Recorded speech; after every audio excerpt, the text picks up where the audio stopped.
Good morning mga Jai. Kaagi man wala ka mo sang gasala kon aga kay ang nasanayan ninyo magbugtaw is aga-aga pa man pero pakadto sa work so okay lang man kung malate.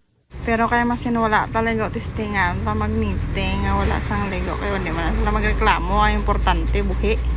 Pero sa tuod lang din ni first time. Ano ba lang rason nga nagaka-late ako kung may transaction ako morning kaya may bata pa ko nga asikasuhon, may mga ido pa ko nga pakanon, limpihan ko pa ang sagwa at all kadamo-damo pa ko obrahan. So amo gina ang life sang nanay. Pero happy lang ko gihapon importante buhi. Bakla nyo na malang akon nga papi kaya para mabuhin-buhin na pero make sure kung baklon ninyo Zay ha may pakaon kamo maluoy man kamo kaya di sa balay mas ka problema ako nasa ilang nga pagkaon kaya sa amon nga mga pagkaon nga tao di ba kag hindi lang sa pagkaon pati man sa ilang regular check up Zay ha kag ang importante love kid wala lang tanay TikTok kaya nagasako kita. Barahan lang na ako na kasuklay kaya para hindi halata sa edad ta, di ba?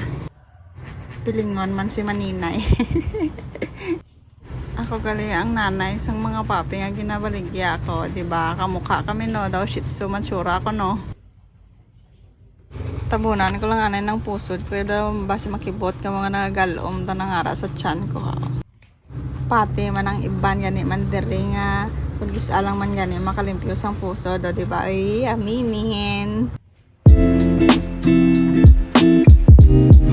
ay mga babe ang akon nga sunscreen nga ginagamit ipakita ko sa inyo wala na siya uno dilot-hilot na lang gid na para mag-igo sa 3 days kay grabe man kamahal kamo nagagamit man bala kamo sini ano nga brand ang inyo nga gamit paki-share naman ay kaya basi kon barato malang siya legally SPF 50 ni siya so medyo kusog-kusog gid kay alams nyo naman nagamalam na gid ako so kinahanglan medyo isog man ang akon nga sunscreen nga ibutang kag by the way ginpadagaan ko lang na sang lotion or sunscreen kay wala nga daan na siya ligo nawabla ninyo nga pan mataga parang harok para bag-o lang ito ara galing nga ako niya ka dito kaya nga ako niya ka marites pero niya lodlaw